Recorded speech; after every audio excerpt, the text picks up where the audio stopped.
Mass మహారాజా రవితేజ హీరోగా కార్తీక్ ఘట్టంనేని తెరకెక్కించిన చిత్రమే ఈగల్.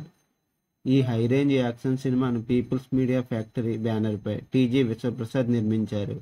ఇందులో అనుపమ పరమేశ్వరన్, నవదీప్, శ్రీనివాస్ అవసరాల, కావ్య థాపర్, మధుబాల తదితరులు కీలక పాత్రల్లో పోషించారు. ఈ సినిమా డావ్జాన్ సంగీతాన్ని అందించారు. ఈగల్కు నైజాంలో 6 కోట్లు, సీడెడ్లో 2.50 కోట్లు, ఆంధ్రప్రదేశ్లో మిగిలిన అన్ని ప్రదేశాల్లో కలిపి 8.50 కోట్ల బిజినెస్ జరిగింది. ఇలా మొత్తంగా తెలుగులో 15 కోట్లకు అమ్ముడైంది. అలాగే కర్ణాటక ప్లస్ రెస్ట్ ఆఫ్ ఇండియాలో 2 కోట్లకు, ఓవర్సీస్లో 2 కోట్లతో కలిపి మొత్తంగా ఈ చిత్రం 21 కోట్ల బిజినెస్ జరిగింది. మాస్ మహారాజా రవితేజ, కార్తీక్ ఘట్టంనేని కాంబినేషన్లో రూపొందిన ఈగల్ చిత్రానికి 2 రోజుల్లో సాలిడ్ రెస్పాన్స్ లభించిందనే చెప్పాలి. ఈ చిత్రం తెలుగు రాష్ట్రాల్లో మొదటి రోజు 4.88 కోట్ల షేరు, రెండవ రోజు 2.60 కోట్ల షేరు కలెక్ట్ చేసింది. ప్రపంచవ్యాప్తంగా అన్ని ఏరియాలను కలుపుకుని ఈ చిత్రం 2 రోజుల్లో 9 కోట్ల షేర్ కలెక్ట్ చేసింది. మీకు నా వీడియో నచ్చినట్లయితే లైక్ చేయండి, షేర్ చేయండి, సబ్స్క్రైబ్ చేయండి, కామెంట్ చేయడం మర్చిపోవద్దు. Thank you.